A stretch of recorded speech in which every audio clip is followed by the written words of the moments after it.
Hello class, this is Mr. Lehman. I want to talk to you about weather, section 2, lesson 8. It's all about gas density and sublimation. And so what we did for this lesson is we took a chunk of dry ice, and we took that dry ice and we weighed it. We put it in a styrofoam cup, and we weighed the cup before, and then we put the dry ice in. We weighed it afterwards, and then we subtracted the weight of the cup, and we figured out how much our dry ice weighed, which is this frozen CO2. Now it has a very, very low melting point and a very, very, very low boiling point. And so actually the frozen CO2, we're looking at like negative 150 degrees Fahrenheit. So it's way colder than regular ice, and so we had to be very careful with it.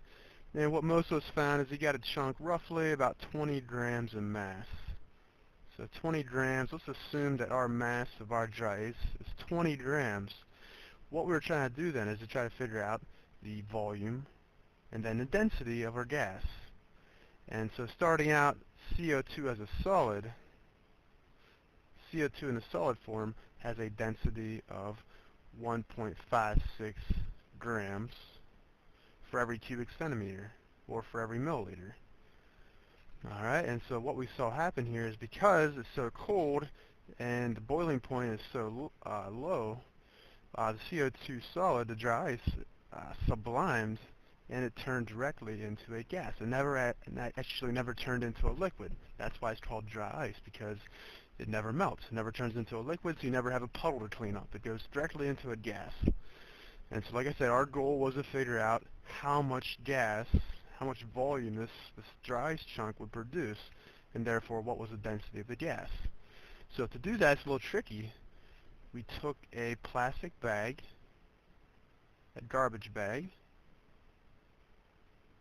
and let's assume this is the opening of the garbage bag, and we put the dry ice in, and we sealed it up, and we flattened it out. Before we sealed it, actually, we flattened it out. We got rid of all the gas in here, so we flattened it out and then sealed it, and then we waited. As the solid CO2 sublimed, the bag started to fill up with carbon dioxide gas. The gas molecules move around randomly, they random motion, and they start to collide with the outside of the container, in this instance the garbage bag. And as they collide with the outside of the bag starts to inflate. As more and more gas molecules form from the solid CO2, the bag will inflate more because there's more collisions. And so once all the dry ice is gone, if there is no more dry ice, we went ahead and we took this bag and we measured the volume of it by placing it in a bucket and did an approximation.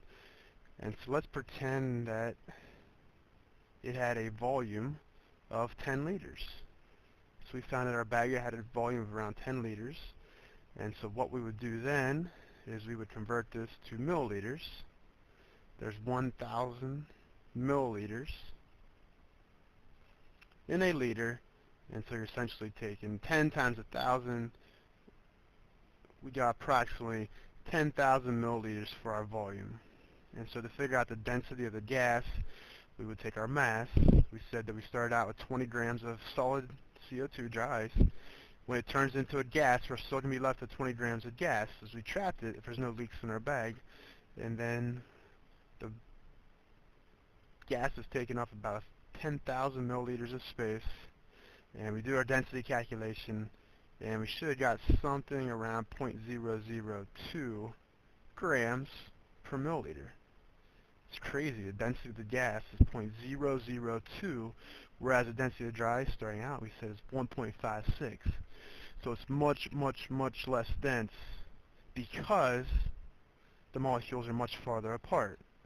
And so we find that the density of gases is hard to measure, but it's also very, very low compared to solids and liquids because the gas molecules are so far apart that gases are mostly empty space.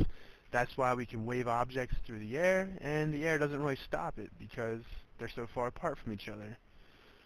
So hopefully this helped you with Lesson 8. Have a great day.